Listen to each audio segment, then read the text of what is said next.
সরকার বিরোধী বিক্ষোভে উত্তাল দক্ষিণ আমেরিকার দেশ চিলি। গেল সোমবার বিভিন্ন শ্রমিক ইউনিয়ন এবং ছাত্র সংগঠনের বিক্ষোভকারীদের সঙ্গে পুলিশের দফায় দফায় সংঘর্ষ হয়।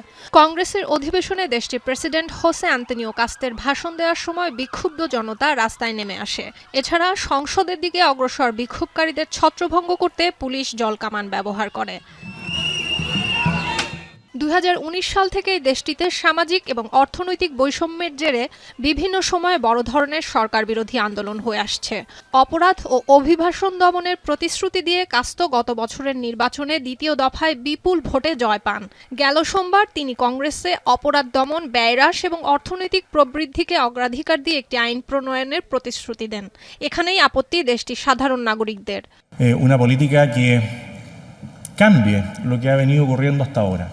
Porque la política impulsada hasta ahora en temas de entrega de tierra ha mostrado que no ha sido eficiente y ha estado desconectada de las necesidades reales de las comunidades. বিক্ষোভকারীদের মতে কাস্তো প্রশাসন এমন নীতি বাস্তবায়ন করছে যা জনস্বাস্থ্য সেবা, শিক্ষা, সামাজিক অধিকারকে ধ্বংস করছে।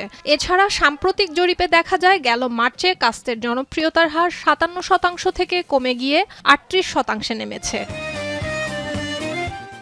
আরেকদিকে ইস্তাম্বুলে 2013 সালের গণবিক্ষোভে নিহতদের স্মরণে আয়োজিত এক অনুষ্ঠানে আঙ্কারায় গেল সোমবার অংশগ্রহণকারী এবং পুলিশের ব্যাপক সংঘর্ষের খবর পাওয়া গিয়েছে। বিক্ষোভকারীরা সরকার বিরোধী স্লোগান দিলে পুলিশ তাদের ছত্রভঙ্গ করতে এগিয়ে এলে দুপক্ষের ধস্তাধস্তি শুরু হয়। 2013 সালে ইস্তাম্বুলের তাকসিম স্কয়ারে গেজি পার্কে একটি শপিং মল নির্মাণের পরিকল্পনার বিরুদ্ধে ছোট বিক্ষোভগুলো পরবর্তীতে দেশব্যাপী লক্ষ লক্ষ মানুষের সরকার বিরোধী প্রতিবাদে পরিণত হয়, যা প্রেসিডেন্ট এরদোয়ানের শাসনের বিরুদ্ধে অন্যতম বৃহৎ গণ চ্যালেঞ্জ হিসেবে আবির্ভূত হয়। মানবাধিকার সংস্থাগুলোর মতে পরবর্তীতে কঠোর দমন অভিযানে 11 জন নিহত, 8,000-এর বেশি আহত এবং প্রায় 3,000 তুরস্কের সাধারণ নাগরিক গ্রেপ্তার হন।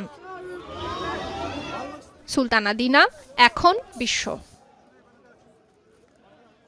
ভিটামিন ই ও সি সিরাম 8টি প্রাকৃতিক অয়েল সমৃদ্ধ লিলি সিরাম অয়েল, যা চুল পড়া কমায় মাত্র 30 দিনে।